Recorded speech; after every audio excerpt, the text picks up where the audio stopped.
What's up, guys? Welcome into Football and Random Things. I'm Connor Ferguson here with Colin Newell and a special guest. I'll introduce him in a second. But first, I want to say we are presented by the fine people at Wiffles Hybrids. At Wiffles, they focus solely and intensely on corn. The result is a level of performance uncommon in the seed business. Take a look around, Colin. Look over there. Now that way. You'll see what they mean. Uncommon. Yeah, uncommon in the seed business as Wiffles Hybrids. They're our presenting sponsor. We are joined by the first ever Big 12 or three-time All Big 12 first teamer for Iowa State, Greg Eisworth. How you doing today, buddy? Good. How you doing? Fantastic. It's a little cold outside. Didn't bring a coat. Was running a little late, and Colin said, "Don't be late to this one. We got Greg Eisworth coming." I'm like, "Yeah, probably shouldn't be late to that." So Yeah, we got to be on time for Greg. gets the blood flowing a little bit though. But It's a little bit warmer probably where you're hanging out down in Dallas, huh, Greg? A little bit, but I don't think that much more, honestly. It's 16 here. Oh, okay, then no, I'm good. what do you think of the weather on Saturday's game? Hey, that was awesome, man. I wish I would have got to play in some weather like that, but then at the same time, the one game we did play that was a Baylor game at home, I hated every second of it. So maybe not. It just looks cool on TV, but it was pretty cool. That was the fight night, right? Yeah. The Drake game wasn't the best either. That was a little bit more. Oh yeah, that was. Snowy and man, that grass field. At least they had a little bit different playing surface over there. Yeah, absolutely. So I kind of want to recap the Kansas State game. Usually, what we start off with. There's a few things we want to get into today with transfer portal and everything, and then eventually we got to ask Greg about his career and your guys' memories playing football with each other. But 42-35 over Kansas State, go to 7-5 in the Big 12.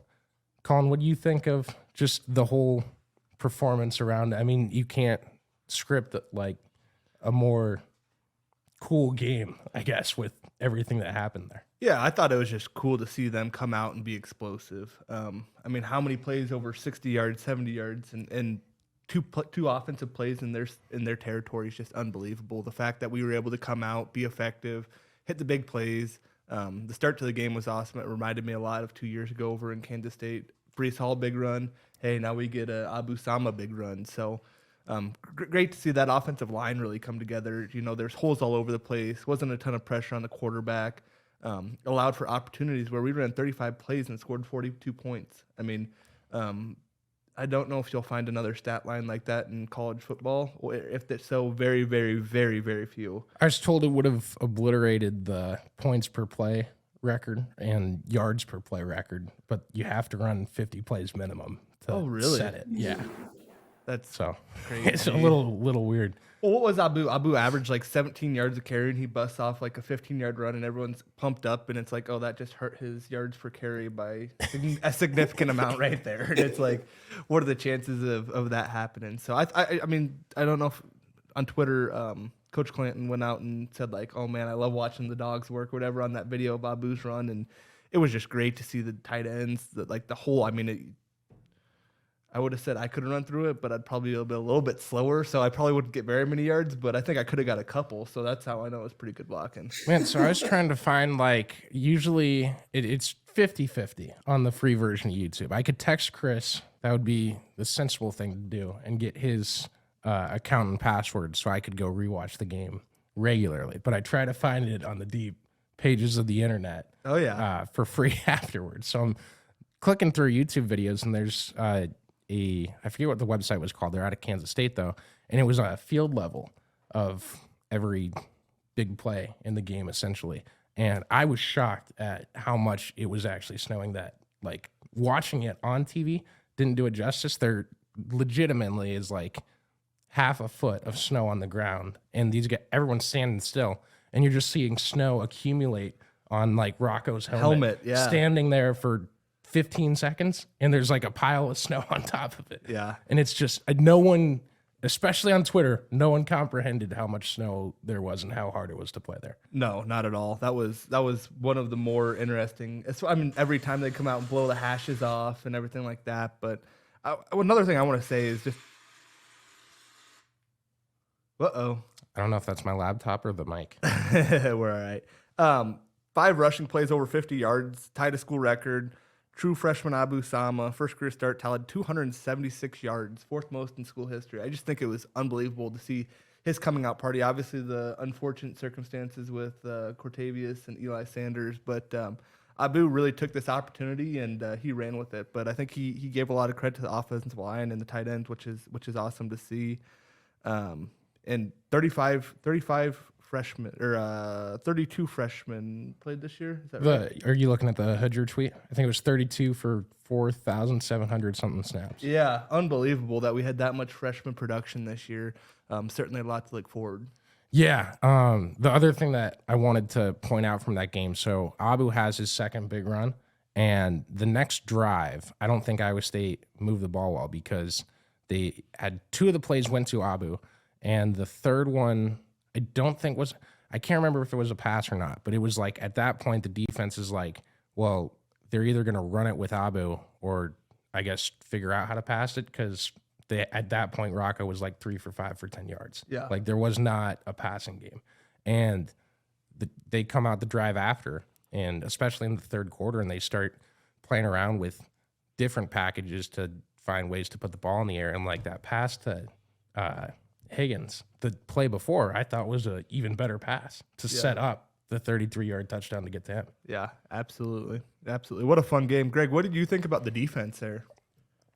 Yeah, I mean, you see the score 42-35, but at the same time, you look at how explosive our offense was. I mean, defense was on the field all game, but it was just fun to watch. Like I think it was like a tribute to how our defense plays. You know, you look at like Bo Freeler. I think he had, I don't even know how many tackles he had. I know 15, he had. I think he led the team. Yeah, like and I was just me spectating. I didn't check any stats, but it's like, man, this kid is all over the place. Then you see the true freshman safety come in, have a big hit.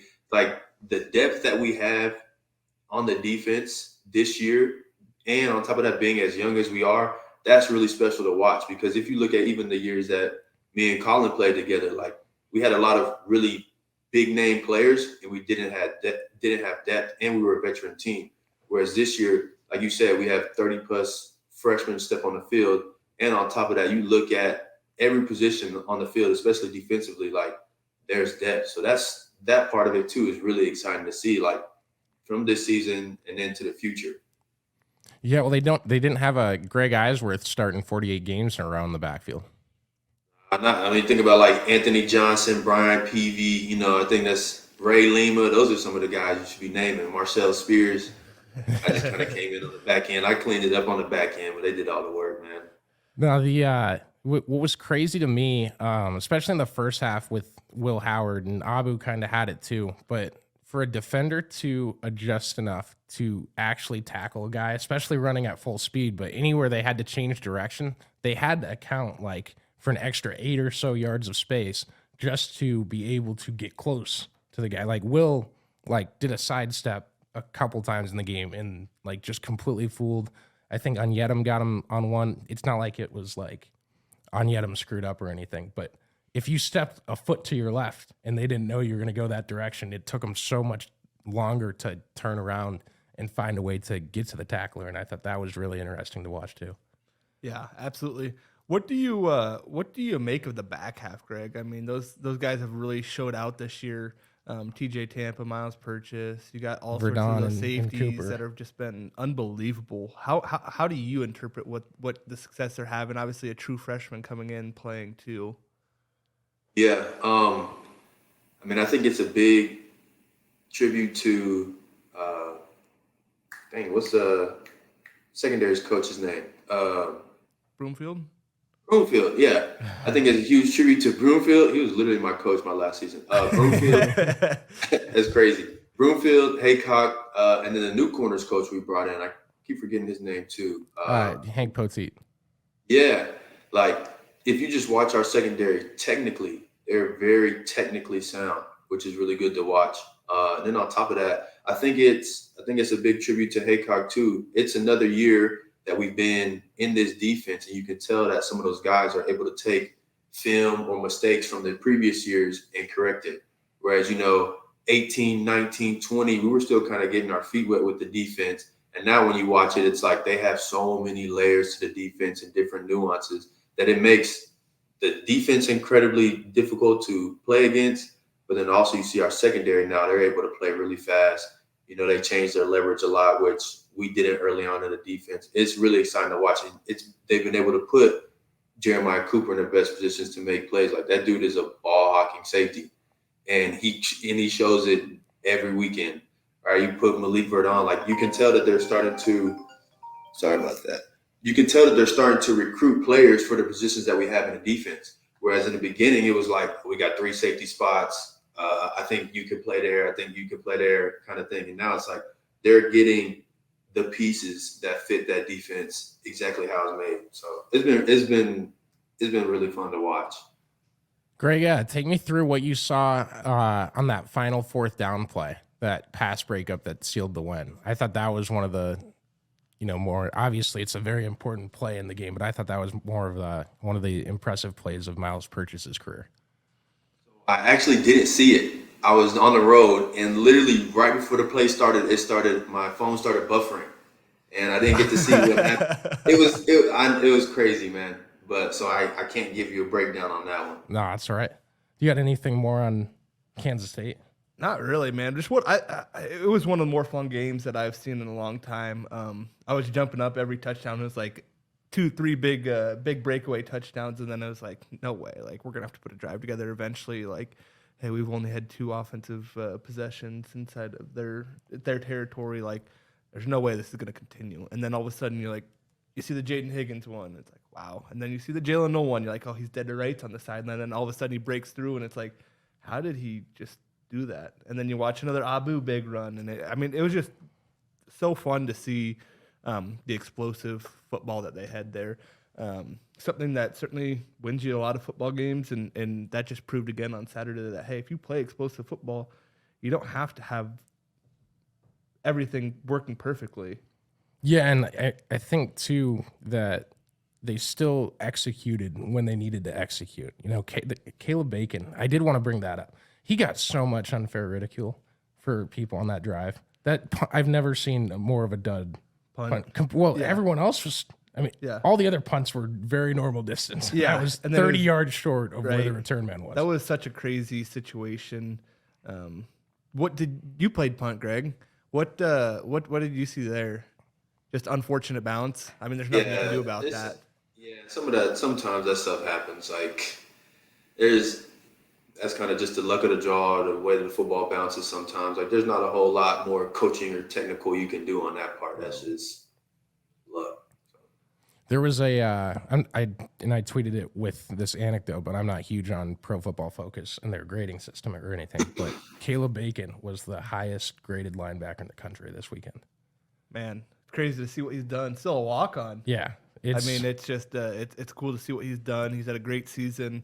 I still remember early on in the season, I think it was UNI game when he had 2 sacks or a sack, and it's like, whoa, who's this guy? This guy's a real edge pass rusher and linebacker and plays all around. And then you go out and see him 12th week of the season, and there he is, still making plays and having an incredible season. And he got stood up next to Hammond, so thankfully they started the whole campaign in that game with the TV screenshot. Oh yeah, absolutely. I know that went a long ways in his career. He'll remember that forever. For sure. I'm still surprised we're still talking about it in week 14. What just great stuff for NIL to turn into. Well, they keep on making more videos out of it. That's like so much fun. Like, you watch these videos and you're like, the picture of him holding all this bacon or the ham or all that stuff. So they've done a cool thing with it for sure. So are we good on Kansas State? I'm good. Greg, you got any final thoughts? Good. All right, I got a couple of tweets to read about Greg here. So Dylan Kuhn says, Greg, he works for us now. He said, Greg Eisworth is the most underrated player in Iowa State history, and also said thank you for your time on the field. That was a tweet from 2 years ago. This one is from Austin Narber. It says, Greg Eisworth is an excellent tackler. See? Greg was compliments. he was worried about. Yeah, he was worried about what these tweets were about to be. I didn't this know one. what it was. This one is from Chris Williams. It says, Greg Eisworth can hit you harder than your mistress's positive pregnancy test. But that's from Derek from New Sharon who wrote that. But that was on a radio show a couple years back. So, Oh my gosh. so That's- go ahead. ahead. You're good. I'll say it. Oh man, we're really good at podcasts. No, so looking back on your time at Iowa State and everything, you're one of the only, I assume, ever 3-time all first team conference player. One of the few guys on the Fiesta Bowl team. And one of the few people that have played in a Big 12 championship game. Just what's it like to have that be a part of you and look back on what this team is doing and building for the future, as you said earlier? Yeah, it's huge. It's definitely, I think it's more monumental in my life than what I thought it would have been at the time. At the time, it's just like I'm playing football, I'm hanging out with my guys.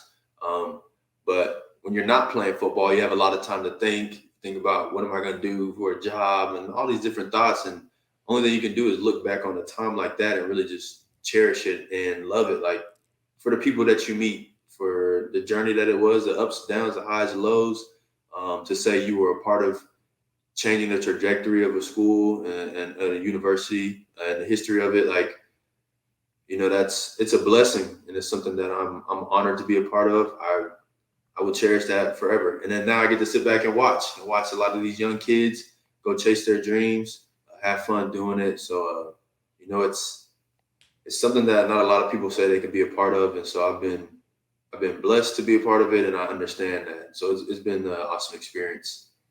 I think one thing about Greg too is just the leader he has, the charisma he has, the way that people just are drawn towards him. I remember people always respected him, looked up to him, and just knew that he was always going to do the right thing. He was there. He was going to make the big play on or off the field. And I think Greg was truly someone that was a huge part of Iowa State's turnaround for sure. I remember, Greg, the day that you and Charlie Kohler both announced that you were coming back, I was playing pickup hockey, and we had a case of beer in the parking lot, and we started drinking beers because we were very happy that you guys were coming back for an extra season. Yeah. It's a holiday.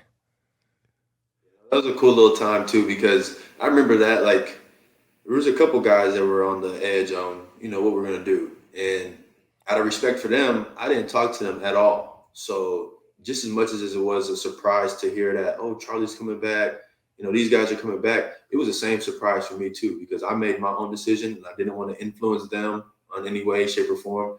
So it's like once they published it for me and it was announced and I see Charlie as well, it's like, oh, man, it was, I know exactly what you mean. It was just as an exciting time for me as well. Because I assume, you see one, and this is just how a fan thinks, so call me stupid for sure. But I assume, like, you see the first one come back, and then the second guy announces, and it keeps piling in, and you're kind of like, okay, well, they got to have some chemistry as a team there that they all want to come back and play with each other. But you're saying you guys kept it separate, and you're like, yeah, we just all ended up wanting to come back and play at Iowa State again. Yeah, at least on my end, because I knew it was how big of a decision it was for me. And so rightfully so, same for them. And selfishly, if I make the decision, okay, I'm going to come back, I'm going to want Charlie come back, so-and-so come back. And I didn't want to be that in their ear. I know that they have their own life that I'm not even aware of. They got their own family and circumstances that I'm not aware of. So it's like, I'm going to make the decision on my own and let it all fall where they may. And everybody, even on Campbell's part, he was not pushing people one way or the other. And so it was just as much of a surprise for me. So.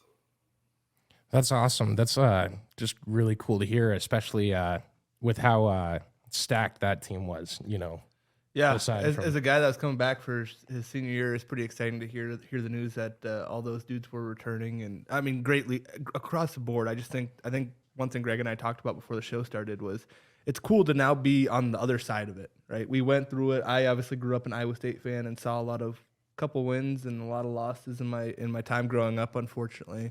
But then being a part of it, and it's a brotherhood. The guys care about each other. They want to be there for each other.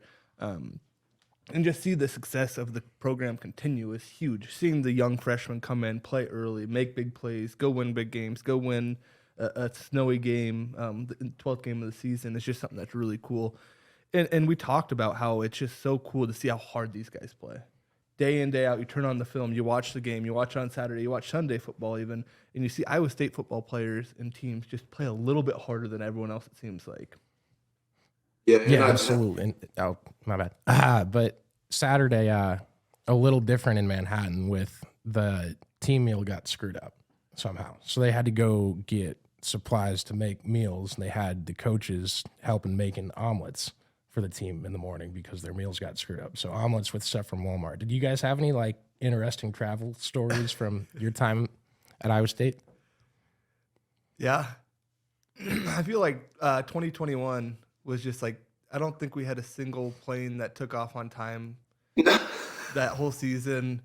We got to Baylor, right? And our bedrooms weren't ready. Like they were remodeling the whole hotel. And like they legitimately didn't have any beds put together or anything in the hotel. So we got there. We normally went right to our rooms. Well, we couldn't go to our rooms because they literally didn't, like they remodeled this whole hotel and didn't have it ready. And yeah, it was a crazy situation. One time we were overweight on the tarmac and had to sit there for like 45 minutes just burning gas off. I don't know. What else am I missing, Greg? Those are really the only two stories that came to mind for me too. I remember the hotel not being ready, and I remember just sitting on a plane for hours. Like, and one of those nights we got home at like 4 a.m. We got back to Ames at 4 a.m. and I was starving. I was so hungry, and I'm like, dude, I need something to eat. I didn't have any food at my house, so I was like, okay, I'm just gonna stop at McDonald's real quick. It's the only thing open, and I'm gonna get like just a McDouble or something to hold me over. I got the food. I got inside. Whatever. Went to eat it. They gave me the bread, ketchup, mustard, and onions. That's it. No meat. no meat at all. So it was already a long night. Then I got that from McDonald's. I was like, yeah, I'm not even supposed to be eating this anyways. That's hilarious. You were talking about through the air or something to remind me that West Virginia wide receiver from that road game you guys played there is still in the air. His foot never touched the ground on that touchdown they called. I don't remember that. Yeah. Oh, man. At West Virginia in the back of the end zone. Yeah. What year? 2021.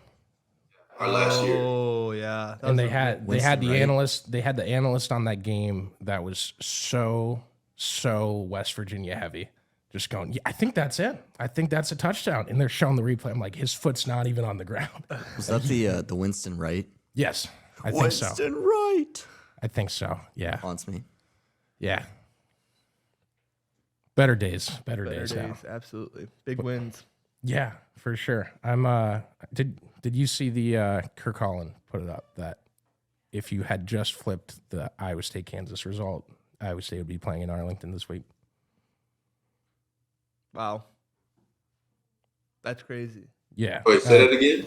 So if every other game went exactly how it went and Iowa State had beaten Kansas, they'd be in the Big 12 championship. Yeah.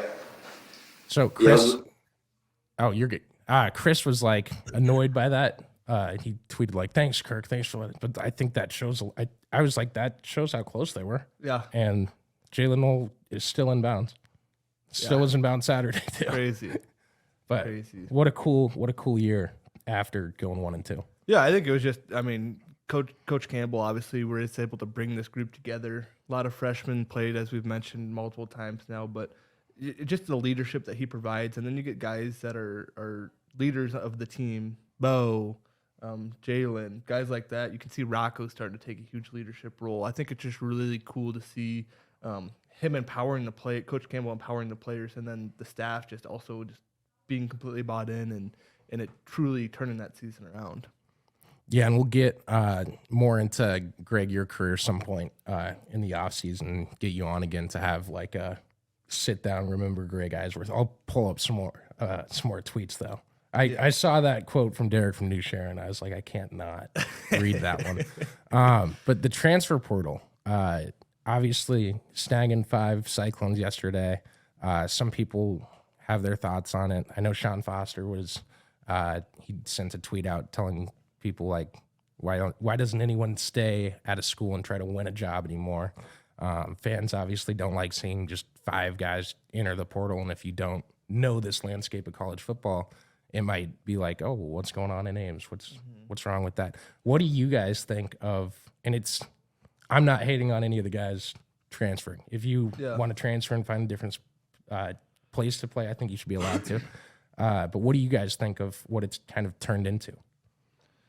I'm gonna let Greg start off because he actually was somebody that a little bit different transfer portal than it is now, but has experienced that situation. Yeah, I mean, even I started my career out at Ole Miss, and making that decision to transfer, you have to understand the risk that comes with it, and knowing that you got to sit out a year, or you have to go play junior college ball. Now it's just like, I'm out of here. The second you don't get what you want, and kind of like what you're saying, you can't really knock the guys for doing that. They're like, I got 4 years to play college ball. I want to be on the field. And that's understandable. But I think it makes the landscape of it as a whole more business-like than, just more of the college football that we're used to seeing growing up. Like I was telling Colin before we got on the show, like if you think of like someone like Daniel Jackson, when you see him make catches on Saturdays, the announcer always brings up, man, this kid's story, man, and the perseverance he had to come and get through. And like, he's one of those guys, when I watch the game, when I see him make a play, like my heart is just filled. I get really happy inside. Like, you watch college football for stories like that. And I feel like there's not going to be a lot more of those now that the second the kid comes in as a freshman expecting to play and he doesn't, now he's out. And, I would say it's unfortunate, but not really. You're giving, the player the decision that they want to make. But I think it'll be hard for Iowa State or Coach Campbell to continue to build a program how he likes to when you got people coming in and out every single year. Like if you look back 2-3 years ago, we didn't get a lot of transfers coming in. Now it's almost like you have to keep your team afloat and, find those pieces. So, I think it's interesting, but I don't like that it makes it more business-like in a sense. My opinion is probably very similar. I don't – the transfer portal by itself, I don't hate. There's dudes who – they're 18 to 22-year-old dudes. They're making a decision that's going to affect pretty much a lot of their life, who they're surrounding themselves with, who's coaching them, who they're looking up to as leaders. Sometimes you don't make the right decision at 18 years old. People change jobs and stuff like that. I don't hate it. NIL, I don't hate. But when those two come together, I don't really like it. When dudes are going out to search for the next big dollar, hey, I can enter the transfer portal and see what my market value is, where dudes are looking at it more of a business and that relationship. For me, like the greatest thing I took away from my college football experience was the relationships with the dudes, the coaches, the experiences that I got to fulfill because I worked hard and stayed committed, and the group around me did too. So I don't mind the transfer portal. I don't mind NIL. When they come together and they influence each other, that's when it starts to be like, that's a little bit frustrating. That one hurt a little bit. Like, you lose Tyrese Hunter to Texas because they could pay him however much money they could. Yeah, absolutely. I think Isham Young's in the portal again after he left Iowa State to go to Ole Miss, but announced I think in the last few days now that he's back in the portal. It's certainly like interesting, and you get all these guys moving to different places. But I think what you'll see, and we saw a bit Saturday, but Coach Campbell, his philosophy is you got to care about player number 1, your best guy, to player number 130, your last preferred walk-on. They all got to be good, and you have to care about the quality the whole time in case someone has to step up. Like Drew Surgis on Saturday was one of the best players on the field. He's a walk-on defensive back. Caleb Bacon, same deal. Like, to have those guys, I think what you'll see is like guys like that stepping up and earning scholarships, and more of that as we get into this area where you might be a 4-star recruit, but you haven't played more than a couple games for the first 2 years of your career, and now you just want to go find a place that they'll put you on the field because you don't know if you can win a job or you don't think you can win a job. Yeah, absolutely. Absolutely. The only other thing I had, and I was looking for the video, Cade McNamara was being interviewed during it's like Big Ten Championship preview week for them, and he brought up the Iowa State game and said he was so ticked about how it went down because they should have blown that team out. I just wanted to get your thoughts on it. I mean, I would love to play him right now. I can tell you that. Like, I would love for that to be a Thanksgiving week rivalry every year. That would be a fun game. You imagine the Cyhawk buzz with wrestling on the same weekend. Yeah, that'd be a crazy one. Yeah, I don't really have much to say to that. Greg, anything? You want to take a shot at the Hawkeyes? I don't even like thinking about them, honestly. But I will say, I feel like that's the case every single year. It's like, oh, if we would have got them at the end of the year, if we would have played them at the end of the year, it would have been a completely different story. Or, we should have blew them out or whatever. But it is what it is. At the end of the day, I mean, can't change it. I don't even like thinking about them. So that's my take. Let's end on this, but what are some cool memories that you guys have together, and how do you end up being friends in the first place? Obviously you're on a football team. People end up being friends, but how do you guys end up meeting in everything about that? At the facility, I don't even remember. Do you? I don't remember like one distinct moment. I know my roommate for a while was Julian Goodjones. Yeah. So that was kind of my foot in the door with the offensive lineman. And I was kind of just talking crap to them. Who was the other one? Big dude that came out that they played the Kniffle. Yeah. Oh, that they did the Stone Cold song for you. Yeah, him and freaking Olsen. Just talking crap to those guys in the training room or pre-practice and stuff, knowing dang well I did not want them to touch me. I feel like the biggest thing I remember, like Greg didn't have a stranger on the team. Like he knew everyone. He would go up and like try to talk crap, but Greg can't really talk that good of crap, or he just chooses to talk funny crap, I guess I should say. Yeah, it's more funny crap. It's like weird in the moment, funny crap. Yeah, so it's kind of like everyone just, it's funny. You know what I'm saying? So he always was able to make people laugh on a tough day or be there to support them when things were good. So that's really what I remember of Greg. It's just always being the guy that was there, whether it was good or bad. He was going to be there. He was going to care for you. And it didn't matter if you had ever talked to him before or if you were living with him. So I think that's the greatest thing about Greg for sure. What's the most fun game you guys played? Do you think it'll be the same one if you guys just said your answer at the same time? I got to think here. Yeah, that's tough. It's a lot of games. There's a lot of fun games. You guys were also undefeated at Jack Trice in the black uniforms. Yes, I think mine would have been West Virginia at home. That first one? Yeah. Yeah, I was gonna say the same thing. That was the first black uniform game, yeah. Yeah, that one was fun. I mean, they obviously were playing well, and we were able to take care of business. They were sixth. They were sixth. That was the first time wearing the black uniforms. First time fans rushing the field, at least for my end. So it kind of was like a big turning point. Like, okay, we can do this, kind of thing. So that was my I think third year of college, and obviously we had some pregame drinks in the parking lot a little bit, in the tailgating lots and everything. And I remember vividly 5-year-old West Virginia fan on the hillside as 6,000 people storming the field next to him are singing Country Roads in his face. He's tearing up, like doesn't know what to do. And then people start moving down, and they trampled the fence at Jack Trice, and that's how they stormed the field. Like people hopped over it like the first 2 or 3 rows, and then just pushed it. Like no, it was like a collective. There's people behind us pushing us into the pile, and I about clocked the kid in the face because he wouldn't stop pushing me in the back. It's madness that whole night, and that one of the more fun environments I can remember. Yeah, black uniforms brought a lot of energy.